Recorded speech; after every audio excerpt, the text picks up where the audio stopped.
Today's video is sponsored by Siren's magnificent walking marketplace on Kickstarter, an incredible Dungeons & Dragons 5e supplement compatible with any campaign setting or theme. Discover the story of an all-powerful trickster, a family of misfits, and an odyssey of triumphs over tragedies, all told through the eyes of the inhabitants of the walking marketplace. I absolutely love the concept and story, but this supplement has so much to offer. 4 new subclasses to include the Treasure Hunter and Black Market Dealer. 4 new awesome unique races, like the Gold Elemental and Dryathrall. Honestly, how cool would it be to play a Treasure Hunter Gold Elemental? Then there are also the 200 new interesting and fun items, and to make things easier, they cleverly included a spectacular GM screen that's filled with useful GM tools, such as rolling tables and pricing guides, designed to streamline your player's shopping experience. To top everything off, they worked with 25 amazing artists throughout the D&D community. Don't hesitate and pick up this great supplement for your DM or your players and explore the amazing Siren's magnificent walking marketplace. Now what you're here for. Troll player forgets they're not playing a single-player game in Hijacks session. Hi everyone, All Things D&D is back with another story. A story as old as time. Main character syndrome. Doesn't play well with the group, is lawful evil, but this is a redemption story. This story may actually help you with your problem players, or if you run into some in the future. Tell us about your problem players after listening to this one. I'll start this story off by admitting that I'm not the most experienced DM in the world. I've been a player for about 6 years now, and have only DM'd a grand total of 6 sessions, most of which have been one-shots. My group of friends that I DM for have all known each other for over a decade at this point, and have been in contact with each other over social media constantly. Several of us are big fans of D&D, and with the release of the Legend of Vox Machina animated series, it got us all reminiscing about playing 5e together. It had been a couple of years since we last played as a group, and I volunteered to DM. There were 5 player characters altogether: Fuzzy, Weasel, Rusty, Breeze, and Problem Player.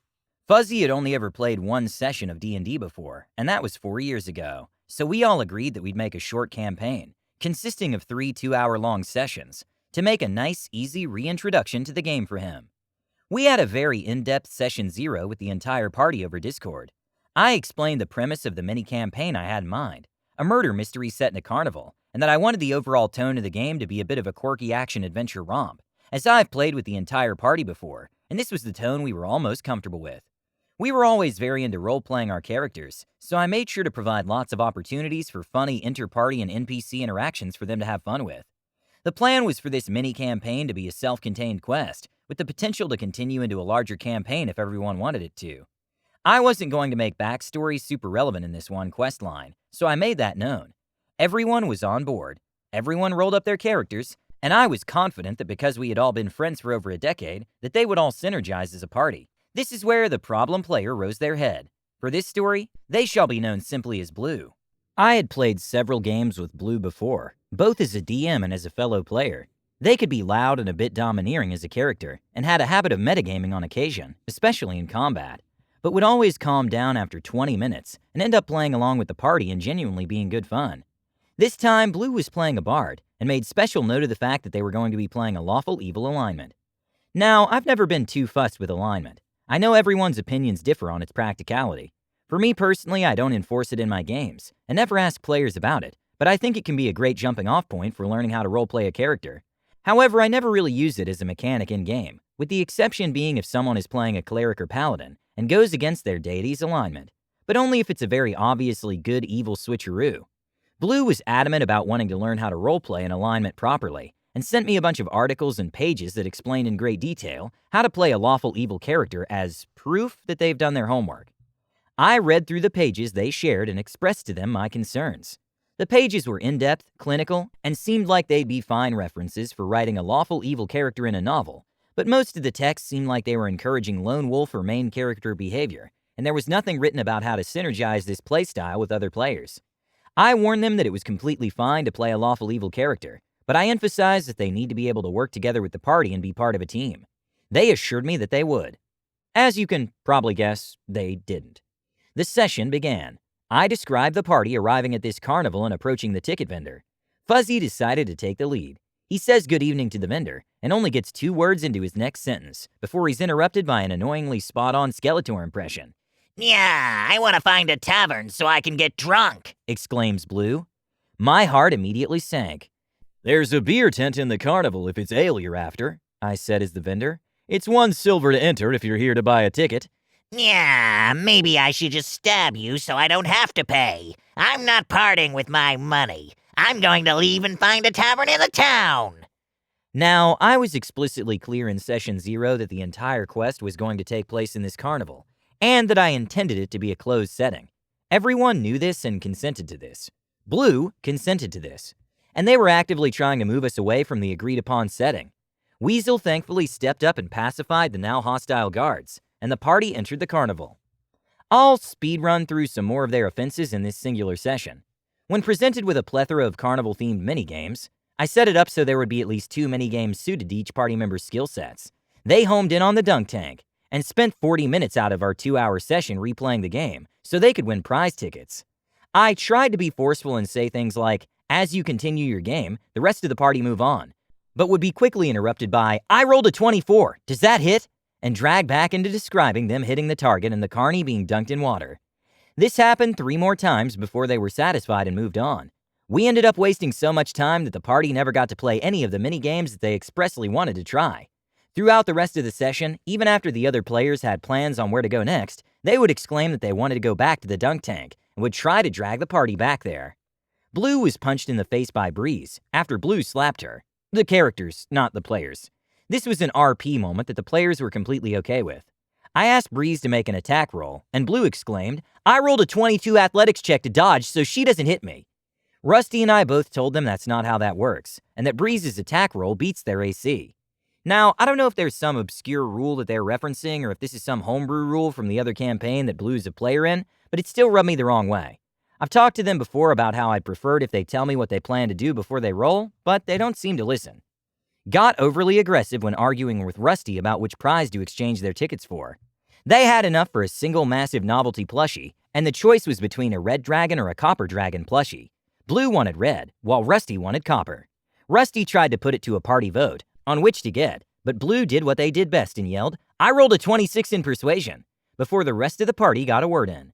Rusty rolled a 15 to contest them. They got their red dragon plushie and gloated about their victory. I was narrating a mini cutscene. I know not everyone's a big fan of cutscenes in D&D, but my groups always liked them. That was the beginning of the inciting incident that would drive the rest of the quest forward. Blue decided that now was the perfect moment to piece out of the story and leave the carnival with their prizes. I had to rush past some important steps in my session outline in order for them to not leave. That kinda ruined the tension. Spent 10 minutes on their first round of combat ruminating over which spell to use. I tried pushing them, saying, "We're running out of time before we have to wrap up. If you don't decide in the next few seconds, I'm going to skip to the next person." They still didn't decide. I said, "Okay, I'm sorry, but we have to move on. You took too long on your round and missed your opportunity to do anything. Breeze, you're next in initiative. What do you want to do?" "I'm not finished. I'm just reading my spells." Their tone was so aggressive and they kept interrupting me when I told them that we had to pick up the pace. They ended up using a dash action instead of casting a spell. I do take some responsibility as the DM for not doing enough to prevent this. Everyone at the table, including myself, is a pretty polite, soft-spoken introvert. In the very sorry you go first kind of way, if 2 people accidentally speak at the same time. Blue is not like this at all. They have a booming voice that is rarely below a shout, and have a penchant for ignoring other people when they speak, so that they can finish their train of thought.